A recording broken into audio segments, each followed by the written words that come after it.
Hi, it's Lauren, and this is my friend Holly. Hi.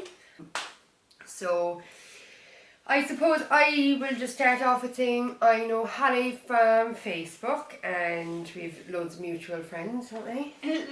Loads of mutual friends that we talk about, and I suppose I've seen your page, and you were trying to share your story and stuff, and you were sharing and you were telling everyone, and how this kind of came about, I suppose, to explain is she had supported me and messaged me about my blog, and she was backing me all the way, weren't you, girl? Yeah. Backing me all the way. And so what I said was I'd call up and do a makeup, and then this came about and we said we were going to do an old vlog on Holly's story. So I suppose just to talk about the kind of stigmas and stuff that you have to go through. Yeah. And how people treat you and how you're, dealing with all your stuff that you have to deal with. And so what is it that you have? Because I'm not going to say it, because I tried to say it a minute ago. Cerebral palsy. There you go. There you go, I nailed it. And what else do you have, Hal? I had scoliosis. Now I still have it, but they reduced it in the surgery in June 2018. So 2018 you went for surgery? Yeah, and they reduced it as much as they could and done all they could, but they could only do so much because my spine was at 100 degrees. So, but like they done all they could, which is all I can ask for, really. When you were telling me a while ago, you said they done a great job, didn't you? Yeah, it's amazing the turnaround, and my confidence is coming up, as you can see, because if it wasn't up, I wouldn't be on the camera. So we're just constantly building our confidence, as women anyway. Yeah. You know what I mean? I think everyone, we were talking about that a while ago, I think everyone struggles with confidence in some way, shape or form, Yeah, I think even if I didn't have all these extra stuff, I'd still struggle. Absolutely, there's so much pressure on us. So much pressure on us as women, so much pressure on us as people, and it's very hard. It's very hard to be the normal folk, isn't it, girl? Yeah, and then you try to be people's version of what they think you are when you're not actually that person. Yeah. You pretend to be this person. Like you kind of wear a mask kind of thing. Yeah. I think we all do that in some way, shape or form. Yeah. And how long have you been, when did this all happen? Were you born with this? I was a month old and I got a brain bleed, but to begin with, I was 3 months premature. Okay. So you were just impatient, you wanted to come out nice and early? Yeah, so I was 12 weeks early, so initially they thought that I would end up disabled anyway, but they just didn't know the extent of it. And then when my mum and dad found out the extent of it, they basically gave them the worst version. Okay, worst case scenario. Yeah, what they thought was going to be wrong. They said that I'd never talk, I'd never walk, I'd never... Look at you now, girl. Yeah, I proved them wrong. Yeah, in so many levels. The only thing they were right about was the wheelchair, obviously. Yeah. But I'm very grateful that I have a voice. Absolutely. And that I think that's what your page, we were talking about that a while ago, that's what your page is, to share awareness and spread awareness and, share your story with the world and have a voice. And try to stop the stigma and perceptions that people have. Absolutely. So what kind of perceptions, what kind of things happen on a daily basis, or when you go out, or? I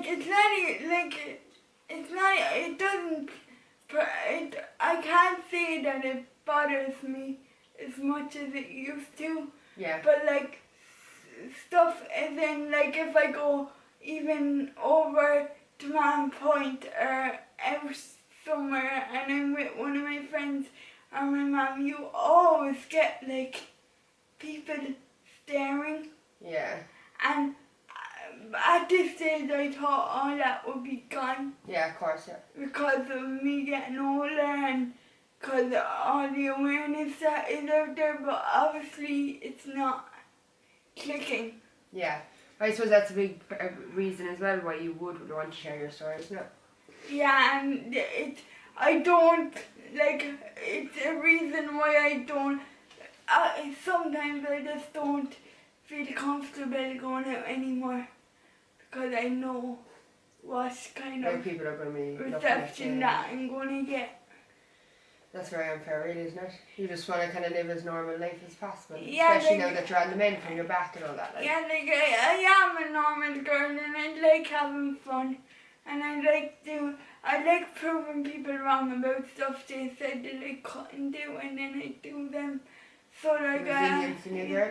yeah, I've never been the kind of person that would not try something or like, I've never kind of let my disability get in the way, as I said Brilliant. a while ago. Yeah. Or what did you say a while ago? What was that again you said?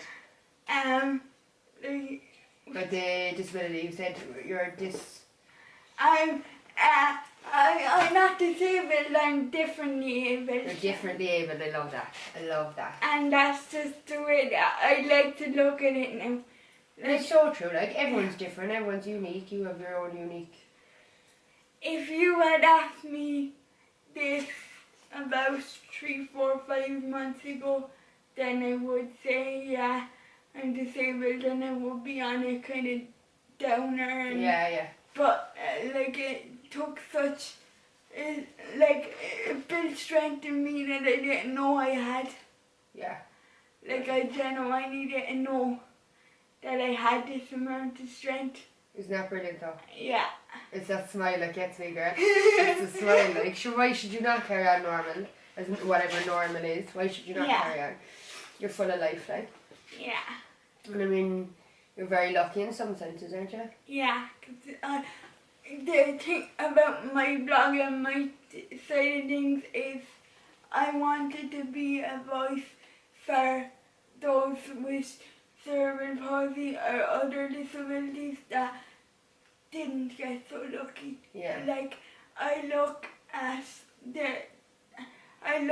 some people in a group that I'm in, and it's not that like it's horrible to see because they know that even though they probably know what they want to say and they know they have stuff to say, they just don't have the ability to say it, and it makes me really sad. So is it like you kind of want to stick up for them and you want to talk for them? Yeah, because I was lucky in that sense that was one thing that wasn't taken away from me. Now it did take me longer to start speaking. I think I was around 1.5 before I said my first word maybe, and from then on I just never stopped. But like when I look at people and they're so much worse off with feeding tubes and like they can't speak, it's like it's not fair to say that I feel sorry for them because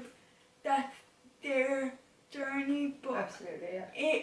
it does make you sad and it does make you think, well, I am lucky because absolutely, you have your voice. I have my voice and I'm able to stick up for these people that can't stick up for themselves. Absolutely. But that in itself, that just shows your resilience, that just shows your kindness and your compassion and everything. It really does, like. I try. You try. So do I. We're all trying. God loves a trier, doesn't he, Al? Yeah. God loves a trier. So, is there anything else you'd like to say? If you were to, I suppose, talk to somebody in the public or, to say to anyone who would kind of not know how to greet you or feel awkward or there's a bit of an ignorance there, let's be honest, about somebody in a chair, and you spoke about that a while ago with me. Yeah, just don't speak down to the person just because you see a chair doesn't necessarily mean that the person doesn't have the how would you say it, like the intelligence of their age, because absolutely, I think that certainly in my situation, like people just, when people first meet me, they're like standoffish and they're like, they kind of speak down to you and you're like, what the hell, because I'm 24 and sometimes I can be treated like a 10-year-old. Like your little 10, yeah. And I don't like, I was saying that a while ago, like I don't think a lot of the times it's people being mean or intentionally being mean. It's just ignorance and they don't know how to act or they don't know. I don't think yeah, I agree. I don't think it's that. I just think that there's not enough awareness or there isn't, like, people just don't know how to act, but I want them to know that it's okay to go and speak to me, or even if you don't know what's wrong with me. That's another thing that annoys me. Like, people just stare and not come over and ask, like, what's wrong with you? Like, I have no problem with that. Yeah, that's kind of somebody acknowledging you rather than staring at you. Yeah, it's the kind of staring that gets me more than anything. So, like, I don't mind. Absolutely, yeah. I prefer that. I respect anyone that does that. I think so. I think that's, rather than staring at someone, I respect someone as well if they just come up and just talk to you and ask you maybe, wouldn't they? Yeah, and just be nice about it. Like, but you don't speak down to me as if I'm two and they don't have a brain just because you see. Well, I see you're highly intelligent and your vocabulary is better than mine, you know? You are, I'm telling you now. So, okay, so what about for... What's the big question now? What are your plans for the future moving forward? Now that your back operation has worked and you have a better lease of life and so, and you also said that you're off your pain meds, which is amazing. Yeah. Yeah, good woman. So what is your... What's my plan? What's the plan? What's the plan of action? What would you love to do? What are your goals and stuff? I always like helping people and I want to get back into my blogging, and I want to get, like, personally I want to get comfortable again in being sharing my life and being me in this new skin, you could say, because my skin got a lot thicker in the last couple of months. Yeah, you're gonna get me started crying. Honey, we're supposed to go down that road. Oh, I'm tearing off. You got thicker skin. Yeah. Amazing. So you want to go back into blogging? Help people spread awareness. I spread awareness, and then I want to, considering all the things that I had to do in the last couple of months, I'm half thinking of going to college and doing psychology, as I told you a while ago. Good woman. That'd be amazing. That'd be amazing, Anna. Because I'd like to learn why our minds go the way it does. I can't tell you how worthless I felt. Are you trying to make me cry? But you were talking about you want to do psychology because you're interested in the mind. The mind. That's a powerful old place there, Hall, isn't it? Yeah, it's very powerful. It can just take you over in a split second. Absolutely. Make you believe things that aren't true, which sometimes can be annoying. Absolutely. But now I'm at a place where I really want to do it, like, not only for me, but for people, so I can understand why other people act the way they act and why our brains work the way they do. Absolutely, yeah. I'd be so interested in that myself, sure, as you know, I'm studying that. Yeah. So it's very interesting, and I think it's kind of a lot about learning about yourself then as well, isn't it? Yeah, you know? and that's what I want to do. I want to learn about myself all over again. Easy again. Let's go. The camera. You didn't say hi? No. The dog and all this. Oh, should not you might as well come in now We're all in, girl. So yeah, where were we? Where were we? We were talking about psychology and how you want to do that. What other goals do you kind of think you... Just be happy? Be happy and... In your new skin? Yeah, I'm making sure that I want more I'm working on it every day, but I want to learn how to love myself. That's a tricky one, isn't it? Yeah. She's leaving there now again. Bye, Mom. That's the one. It's like, I mean, you have to work on that. I know I have to work on that every day to learn how to love yourself, and acceptance, isn't it? Yeah. Acceptance of everyone's situation. Acceptance that I struggled with for years, but you know what? Like, I accepted the wheelchair a pretty long time ago because I was around people that accepted me, and that for me was huge. Absolutely. Growing up, because if I hadn't had that, I couldn't imagine me getting to the acceptance point so early. Yeah. But then, it's very important. Yeah, but then when the scoliosis got really bad and out of control, I kind of shut myself off and shut everyone out, and everything just got on top of me again.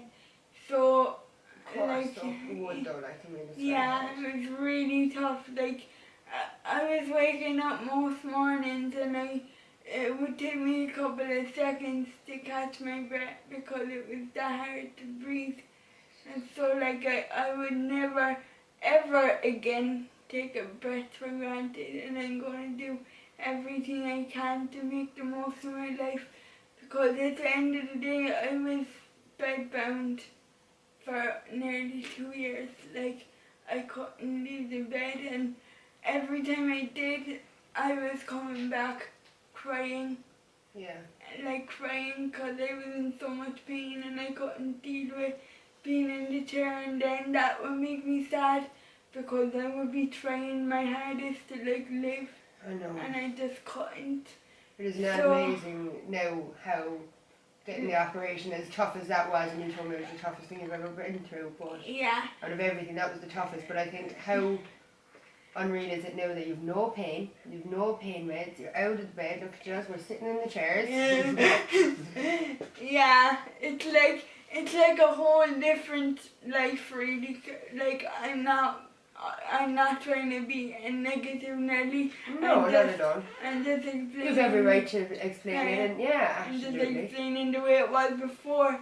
But now, like, I'm happy in my skin. Good.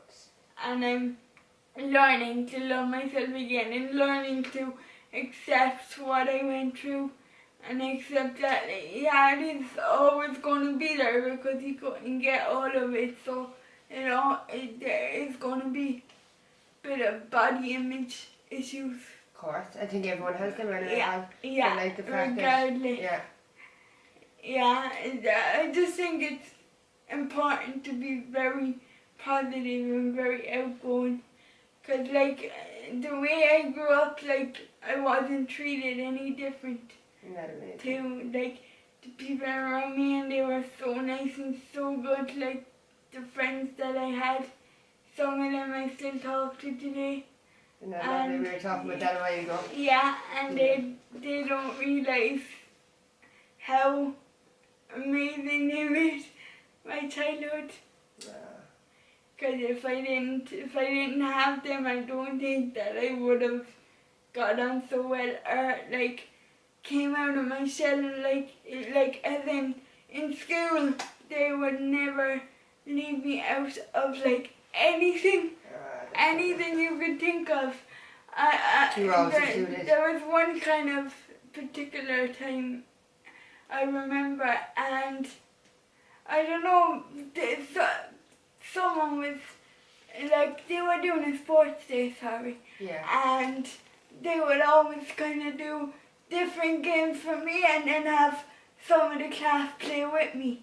So, like, I was never left out. But then there was a race between like, all the different classes and stuff when I was younger. And one of my teachers and my carer was on the other side, and they ran me down the field. They were holding me, and they ran me down the field, and we came first. Oh, brilliant. Isn't that lovely? So, we were talking about school and how kind kids were to you, and how your carers and stuff ran you down the... Yeah. They made you come first. And, like, it's not even that, even small things like being in the...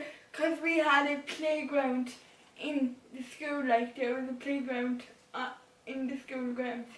So when it was our turn, even when we were in 6th class, like not even when we were kids, we were kids at the point, but like we were older, and there was like there's certain people, and so they know who they are, but they never leave me out, even when they were on like the roundabout and the slide, they'd always put me on their lap and just go down the slide and then leave me go so I get my turn. And it's just small things like that. Little acts of kindness, isn't it?